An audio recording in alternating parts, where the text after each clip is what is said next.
When you record a macro, by default, it's using absolute referencing. In other words, when you're moving from cell to cell to cell during the recording, the very last cell that you select is the cell that the macro will always go to, no matter whatever cell you select when you run the macro later. So for example, when I come up here and I record this in bold and I come down here and make the total in red, let's go ahead and do that. Let's start up here, come down here, click on record, and we'll say this is absolute.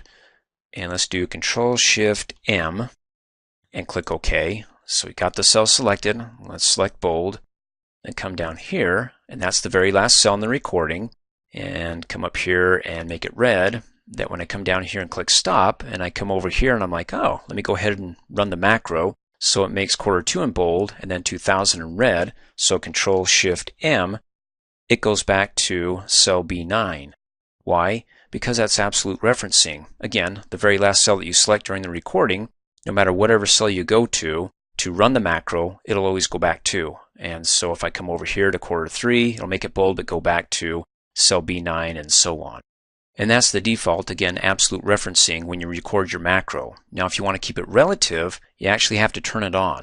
The relative referencing is the relative distance between the cell you started in and the cell you ended up in during the recording. It's the same distance the macro will take you to when you later run the macro, no matter what cell you start in. So it's keeping it relative. So if I go ahead and do this again and make it relative, and I go that's bold, that's in red, then no matter where I start within the worksheet, like right here, it'll make that in bold, and then, wait a second, how many cells? 1, 2, 3, 4, 5 on the 6th cell from, well, right here. 1, 2, 3, 4, 5, 6 on the 6th cell, it'll make it in red, relative to the recording. So again, it doesn't matter wherever I start it. When it comes to relative referencing, it'll keep that same distance between cells when I run the macro.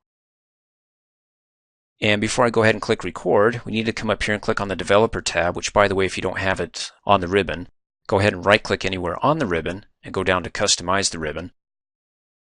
And then come down and check Developer, click OK. Then on the Developer tab over in the Code group, select Use Relative References. Then you can go ahead and record your macro, either up here or down here, doesn't matter. So I'm in cell D3 for Q3. Go ahead and click on Record, and this will be Relatives. And then we can go ahead and use the shortcut key. Let's do Shift Q and click OK. And then let's come up here on the Home tab and make that bold. Then come down here and let's choose a different color so we can really distinguish between the two. How about purple? Well, we'll make that bold as well. So let's go ahead with that, stop the recording, and then come over here and let's go ahead and run the recording. Control-Shift-Q. Sweet. It didn't go back to the last cell that I selected during the recording, but kept it relative, the same distance between the cells, no matter what cell that I select to run the macro, even if it's way over here.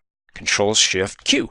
And you can see in that cell up here on the Home tab in the font group, purple, bold, and then up here it's supposed to be bold. There we go, bold.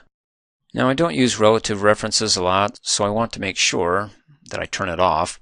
Developer tab to the code and deselect Use Relative References.